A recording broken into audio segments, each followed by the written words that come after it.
कौन सा? बोले मोक्ष रूपी अमृत भरा पड़ा है, रस भरा पड़ा है। तो करें क्या? बोले पिबत भागवतम रसमालयम, इस रस को पियो, फल को पियो।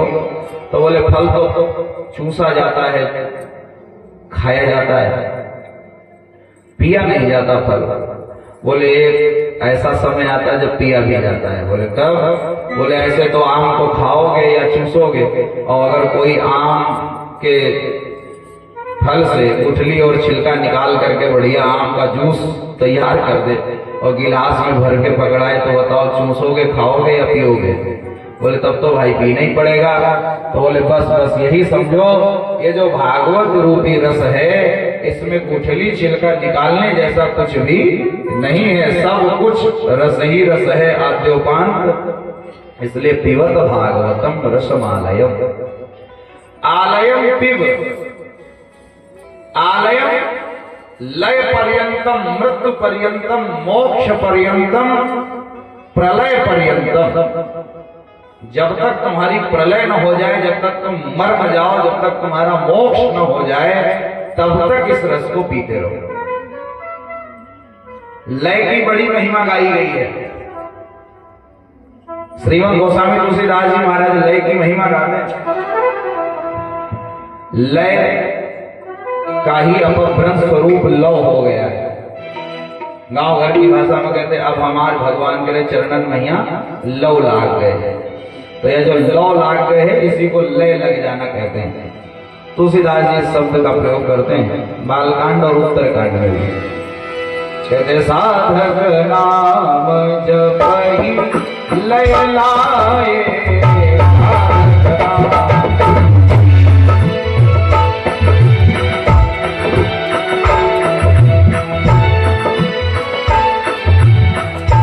होहि सिद्धि अनिमादिक पाए, होहि सिद्धि अनिमादिक पाए, साधक नाम जपहि लय लाए।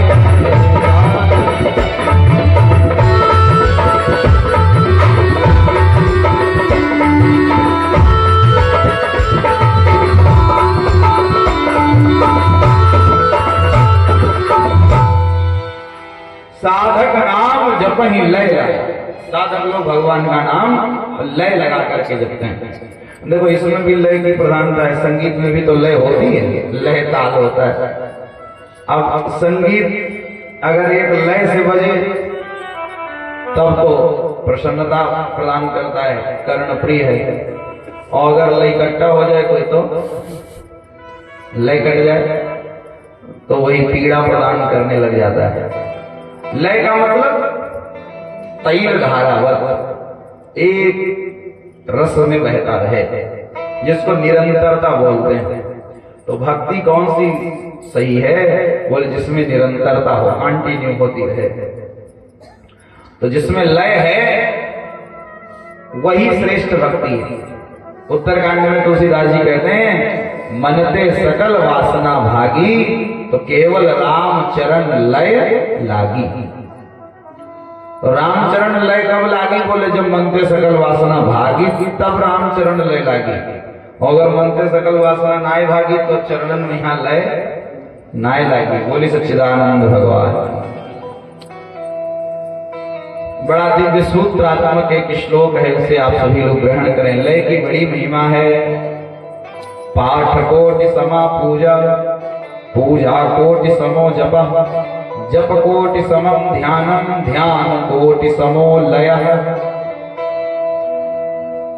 आप लोग पाठ करते हैं, पाठ कोटि समा पूजा। जितना पाठ करने का फल होता है उसका करोड़ गुना पुण्य, करोड़ गुना फल एक बार भगवान की पूजा करने से मिल जाएगा। ध्यान से सुनिए और धैर्य से सुनिएगा। पाठ कोटि समा पूजा, पाठ करने का जितना पुण्य है उसका करोड़ गुना पुण्य, करोड़ गुना फल भगवान की एक बार पूजा करने से मिल जाएगा। पूजा कोटि समो जपः, जितना पूजा करने से फल मिलता है उसका करोड़ गुना फल एक बार भगवान का जप करने से मिल जाता है। जप कोटि समम ध्यानम, जितना जप करने से फल मिलता उसका करोड़ गुना फल एक बार भगवान का ध्यान हो जाए, ध्यान लग जाए, इससे मिल जाता है। और ध्यान कोटि समो लयः, जितना ध्यान करने से फल मिलता है उसका करोड़ गुना पूर्ण एक बार भगवान में लय लग जाए, इससे मिल जाता है। बोले सच्चिदानंद भगवान। इसलिए लय की बड़ी महिमा है। लय लग जाने का मतलब ये है कि तुम्हारा संसार छूट जाए। अभी तो यहां भी बैठे फिर भी घर याद आ रहा है। पता नहीं कितने लोग ये सोच रहे होंगे हाय हाय बाहर वाला दरवाजा तो बंद ही नहीं किया था, भाग के चले आए कथा के चक्कर में। पता नहीं कितनी बुढ़िया ये सोच रही होंगी हाय आज बक्सा तो खुले छाड़ आए, और छोट वाली बहुरिया बड़कैया बहुरिया तो घर है नहीं गए। अगर ऐसा सोच रहे हो, अगर यहाँ बैठ करके घर तुम्हारे यही है, दिल में विराजमान, तो क्या ये लय है? ये लय नहीं है। सच्ची लय तब होती है जब घर छूट जाए। घर में रहो और घर छूटा हो तो संसार नहीं, संसार से छूट जाए, संसार से छूट जाओ इसका मतलब कहीं संसार दूसरा हो जाएगा क्या? किसी दूसरी दुनिया में नहीं पहुंचोगे, संसार में ही रहते रहते तुम्हारा संसार छूट जाए, यही सच्ची लय लग जाना है।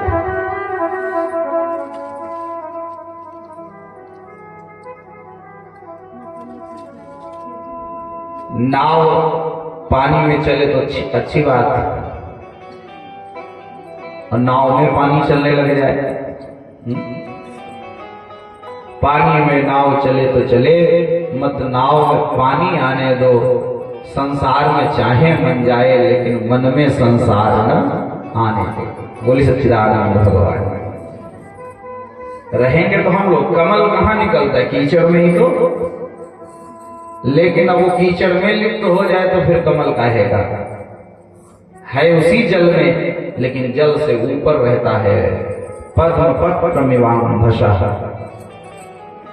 ऐसे हम लोगों को जीवन यापन करना चाहिए। और ये लय की महिमा है। कहते कब तक हम इस रस का पान करें? बोले जब तक लय न लग जाए, जब तक हम हर प्रकार से भगवान के न हो जाए। इसीलिए तो भक्त गाते हैं, लगन तुमसे लगा बैठे, जो होगा देखा जाएगा। लगन तुमसे लगा बैठे, जो होगा देखा जाएगा। तुमसे लगा बैठे, तुमसे लगा बैठे, जो होगा देखा जाएगा। और तुम्हें अपना बना बैठे, तुम्हें अपना बना बैठे, जो होगा देखा जाएगा। तुम्हें अपना बना बैठे, जो होगा देखा जाएगा। कभी दुनिया से डरते थे, कभी दुनिया से डरते थे, कि छुप छुप याद करते थे, कि छुप छुप याद करते थे। और अब शर्म सब बेच खा बैठे, शर्म सब बेच खा बैठे, जो होगा देखा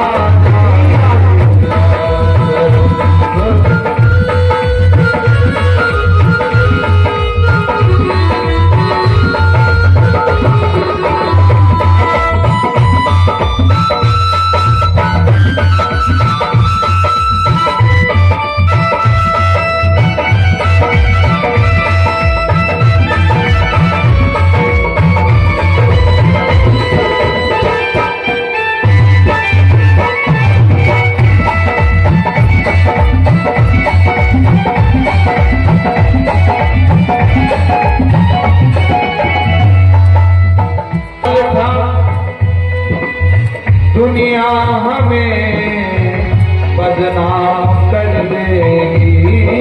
कभी ये ख्याल था दुनिया हमें बदनाम कर देगी, और जो अब पर्दा हटा बैठे, लो अब पर्दा हटा बैठे, जो होगा देखा जाएगा।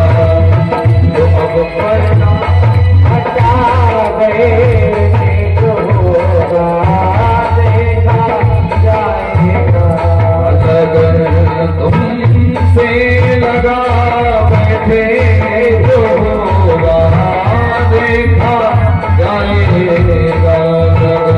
तुमसे लगा बैठे, जो होगा देखा जाएगा।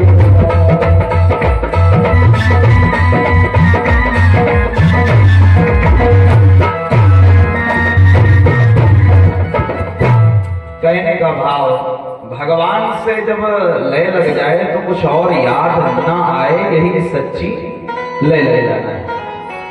महर्षि, मनुष्य के कल्याण का क्या मार्ग है? दूसरी बात महाराज, अतः साधोत्र यस्सारम समुद्रत्य मनीषया, जो भी कथा कहना वो थोड़ा शॉर्टकट कहना, सार सार कहना, कहीं ऐसा ना हो जाए कि कोई लंबी चौड़ी बात बताने लग जाना और हमारा समय ऐसे ही व्यतीत हो जाए। वैसे उस समय में समय बहुत था ऋषियों के पास में, 1000 वर्ष का सत्र लगा के रखा था। तो जहाँ 1000 वर्ष के लिए समय निकाल के रखा हो, वहां पर समय की कमी तो होगी नहीं। लेकिन ये कमी किस लिए कह रहे हैं? बोले कमी आजकल की दृष्टि को देख करके कह रहे हैं कि कलयुग में आदमी के पास समय नहीं रहेगा। तो महाराज अब ऐसी कोई बात बताने लगोगे लंबी चौड़ी, तो कलयुगी आदमी कैसे सुनेगा? वो तो 7 ही दिन निकाल ले, यही बहुत बड़ी बात है। इसलिए सार सार सुनाइएगा। और एक प्रश्न है, सूत जानासि भद्रम ते सत्पताम भगवान सात्वताम प्रति देवक्याम वसुदेवस्य जातो यस्य चिकीर्षया। मैंने सुना है वही भगवान देवकी और वसुदेव के भी पुत्र हुए, और वही भगवान यशोदा और नंद के भी लाल हुए। तो एक ही बेटा 2 जगह से कैसे पैदा हो सकता है? 2 जगह से उनका बधाई, 2 जगह से उनका जन्म, 2 जगह से उनका अवतार कैसे हो सकता है? ये रहस्य सुलझाइए। और कुछ प्रश्न अलग से ये हैं कि महाराज भगवान कितने प्रकार के होते हैं? आजकल जिसे देखो सब भगवान ही बने घूम रहे हैं।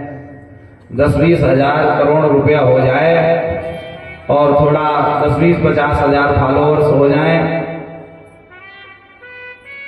थोड़ा लंबे लंबे दाढ़ी बाल हो जाएं, तो फिर भगवान से नीचे कोई नहीं बनता,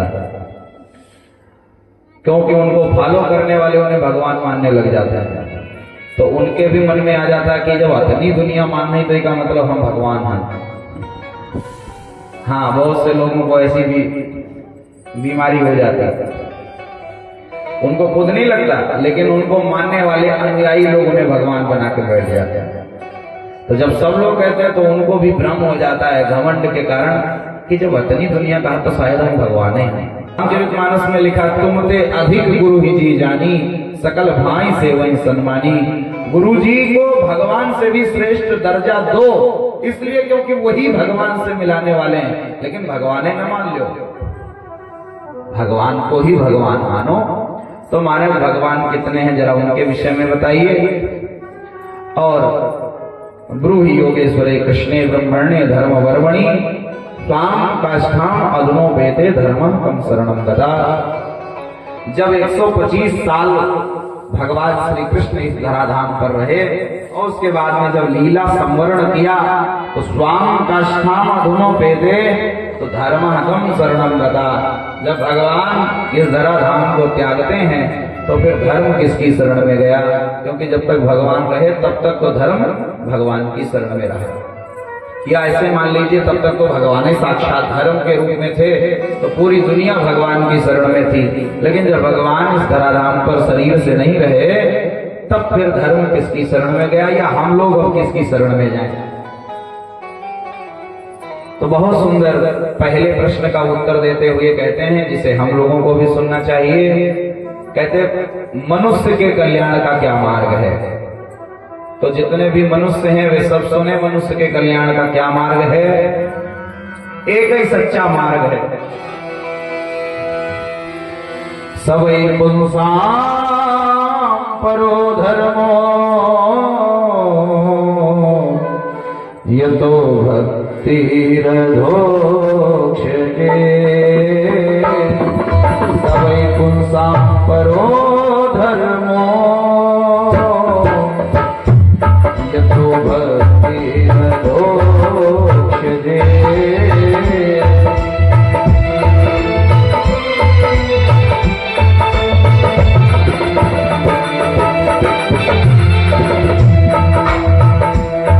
अहैतुक्य प्रतीहता आत्मा संप्रसीदति।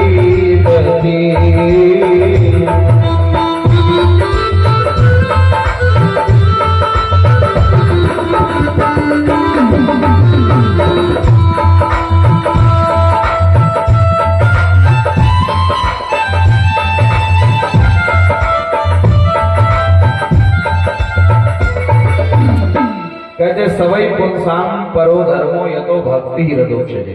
समस्त मनुष्य को एक ही अधोक्ष श्री कृष्ण के चरणों में प्रीति करना चाहिए।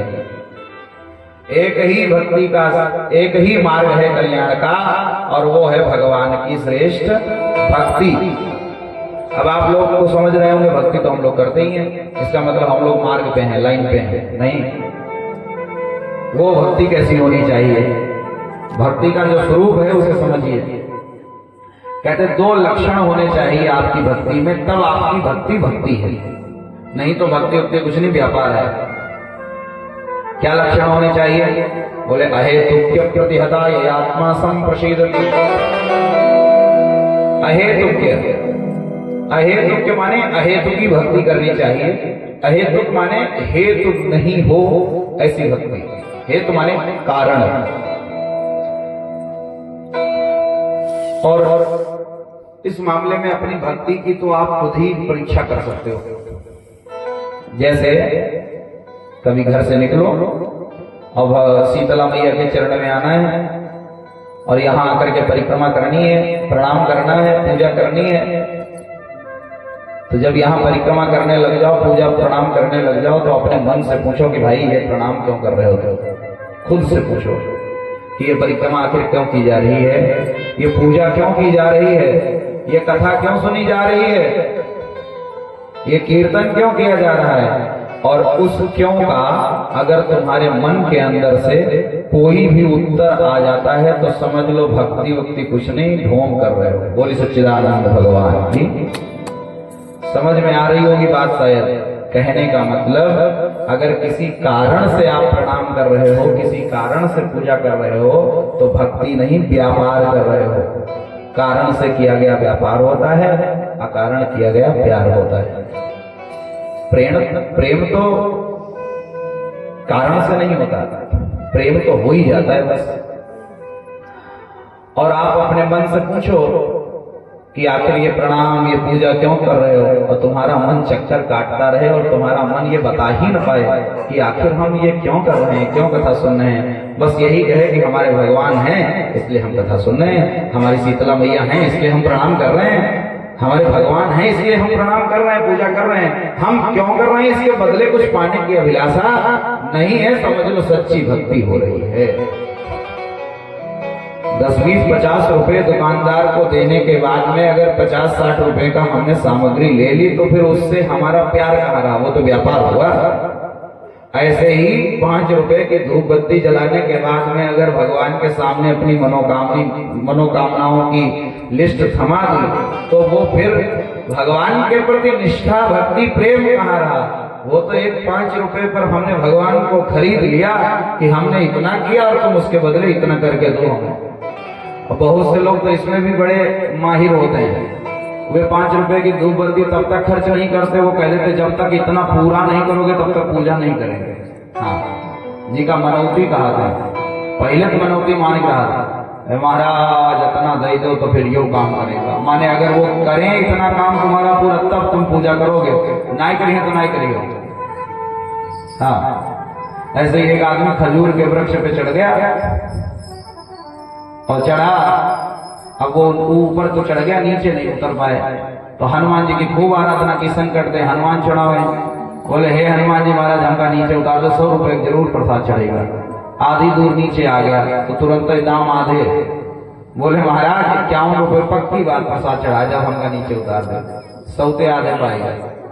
जब थोड़ी दूर और आधे पे आए तो फिर 21, बोले महाराज पक्की बात है, थोड़ी दूर हो, और जब और दूर आए तो फिर 11 रुपया, और 5 रुपया पर जाएगा टक्का देगी, 4 हाथ खाले है, रह गई जमीन, तो तुरंत कूद पड़ा। और वही गिरवा 5 रुपया, जय हो हनुमान जी महाराज की, जाकर की सवेरा रहे बात है गिरवन वाली। और अब हम आज तने कसम खाई तो ना हम ये खजूर पर यहाँ कभू चढ़े भी, और न तुम पर हम 10 रुपए प्रसाद चढ़ाए। ले हो गई भक्ति, ये भक्ति है, ये तो सच्चा सच्चा व्यापार है, सीधे सीधे व्यापार कर रहे हो भगवान से। माने पूरा भी हो गया फिर भी नहीं भगवान को समर्पित करने का मन कर रहा है तुम्हारा। वृंदावन के बहुत प्रसिद्ध संत हुए गोस्वामी श्री बिंदु जी महाराज, उनकी बड़ी सुंदर पंक्तियां हैं। इस एक तरफा में यूं मसरूर हो जाऊंगा मैं, श्याम तुम होगे समा काफूर हो जाऊंगा मैं। मसरूर माने फना हो जाना, मिट जाना, मैं आपके प्रेम में इतना मिट जाऊं कि आप समा बन जाए और मैं परवाना हो जाऊं, काफूर हो जाऊं। और अगली पंक्ति बहुत सुंदर कहते हैं, मैं अगर चाहूं तो चाहूं तुम न मुझको चाहना, तुमने अगर चाहा तो फिर मगरूर हो जाऊंगा मैं। अगर तुम भी चाहने लग गए तो हृदय में यही आएगा, अब तो मेरा चाहने वाला खुद ही चाहने लग गया, अब मैं चाहूं क्या फर्क पड़ता है। अगली पंक्ति और भी दिव्य, मैं अगर देखूं तो देखूं तुम न मुझको देखना, तुमने अगर देखा तो फिर मशहूर हो जाऊंगा मैं। तुमने अगर देख लिया तो मैं मशहूर हो जाऊंगा, दुनिया जान जाएगी कि ये उसका भक्त है। और अगली पंक्ति तो और हृदय द्रावक कहते हैं, मैं अगर मांगूं जो तुमसे मुझको तुम देना न कुछ। मैं अगर कभी मांगने की गलती कर बैठूं तो मुझे तुम कुछ मत देना। मैं अगर मांगूं जो तुमसे मुझको तुम देना न कुछ, वरना फिर आशिक नहीं मजदूर हो जाऊंगा मैं। अगर मेरे मांगने पर आपने मुझे दे दिया तब तो फिर ये प्रेम कहाँ, ये तो मजदूरी हो गई। 2-3 घंटे मैंने तुम्हारी कथा सुन ली, उसके बदले मेरी टांग का दर्द आपने सही कर दिया, सिर का दर्द आपने सही कर दिया, ये क्या हुआ? बोले मजदूरी। और अंतिम में अपने बिंदु नाम का बड़ा सुंदर सार्थक प्रयोग करते हुए कहते हैं, मैंने सुना है गीता में कहते हो, जो भक्त मेरा जिस प्रकार से स्मरण करता है मैं भी अपने भक्त का उसी प्रकार स्मरण करता हूँ। ये यथामाम प्रपद्यन्ते तांस तथैव भजाम्यहम् हम। तो एक कृपा करना क्या? बोले मैं अगर तड़पूं तो द्रग से बिंदु टपकाना न तुम। अगर मैं आपकी याद करके कभी रोने लग जाऊं तो कभी तुम मेरी याद करके मत रोने लग जाना, नहीं क्या होगा? बोले बहुत गजब हो जाएगा। मैं अगर तड़पूं तो द्रग से बिंदु टपकाना न तुम, वरना आंखों से तुम्हारी दूर हो जाऊंगा मैं। अगर आप भी रोने लगे तो मैंने सुना है जिन आंखों में नीर होता है उन आंखों को धुंधला धुंधला दिखाई देता है, इसलिए आपसे दूर जाना नहीं चाहता। तो कहने का मतलब, मैं अगर मांगू तो तुमसे मुझको तुम देना न कुछ, वरना फिर आशिक नहीं मजदूर हो जाऊंगा मैं। ये तो मजदूरी हो जाएगी। इसलिए भगवान की भक्ति कैसी? बोले अहेतु की भक्ति होनी चाहिए, कोई कारण नहीं होना चाहिए। और इसलिए भी भगवान की भक्ति अकारण करें, क्योंकि भगवान कृपा अकारण करते हैं। कारण बिनु रघुनाथ कृपाला। भगवान ने जो देह दी है वो भी अकारण ही दी है। कबहू कर करुणा नर देही, देत ईस बिनु हेतु सनेही। भगवान ने जो देह दी वो भी बिना कारण के दी, कोई कारण नहीं देखा। भगवान ने जो कृपा कर दी वो भी कोई कारण नहीं देखा। कारण करुणा वरुणालय है परमात्मा। तो विचार करो, जब देह देने वाला अकारण देह दे रहा है, कृपा करने वाला अकारण कृपा कर रहा है, तो क्या उसकी भक्ति हम लोग कारण से करेंगे? अरे वो भी अकारण कर लो तो क्या हर्ज है। बोली सच्चिदानंद भगवान की। दूसरा लक्षण भक्ति का है अप्रतिहता। प्रतिहत का मतलब होता है छत विछत, टूटा फूटा, खंडित। और अप्रतिहत का मतलब होता है अखंडित। भगवान की जो भक्ति करें वो कैसी होनी चाहिए? बोले भगवान की भक्ति अखंडित होनी चाहिए, अक्षुण्ण होनी चाहिए, उसमें कोई रोक टोक ना हो, उसमें दिन ऐसा ना हो निश्चित करके रखें कि नहीं आज करेंगे कल नहीं करेंगे। हाँ, बहुत से लोग तो इसी प्रतीक्षा में ताक में रहते हैं, शीतला मैया तब है याद आती है जब न्यौरता होता है।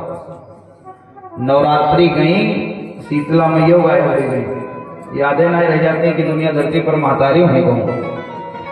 सावन आवत तो शंकर जी यादें आ जाता, बेलपत्र रस परछे जाते, शिवलिंग दिखाई ना देते, भगवान गायब हो जाते, धतूर चढ़ जाते हैं भगवान से ऊपर।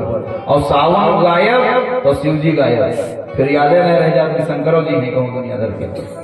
अब एक 8 प्यार मंगर आवे वाले देखो, फिर कस हनुमान जी के 40 और सुंदर कांड और कत्ते मंगर हुए, मालूम दे खाली वही दिन मंगल होते और दिन अमंगल होते। हाँ, कोई मंगल के व्रत रहा तो देखो करती अकड़ दिखावते, वो के आगे कहूँ अन्न दिखा दो, कहा जानते नहीं हो आज हमारा मंगल है, माने आज तुम्हारा मंगल है कल अमंगल हो जाएगी। अरे हम लोगों को तो ऐसा सोचो कि जीवन भर मंगल बना रहे हैं, आप लोगों का 7 दिन मंगल बना रहे। कहने का मतलब भगवान की भक्ति सर्वदा होनी चाहिए, यदा कदा वाली नहीं होनी चाहिए। इस मामले में श्री हनुमान जी सदा वाले भक्त हैं। हम लोग गाते हैं तो क्या कहते हैं? राम रसायन तुम रे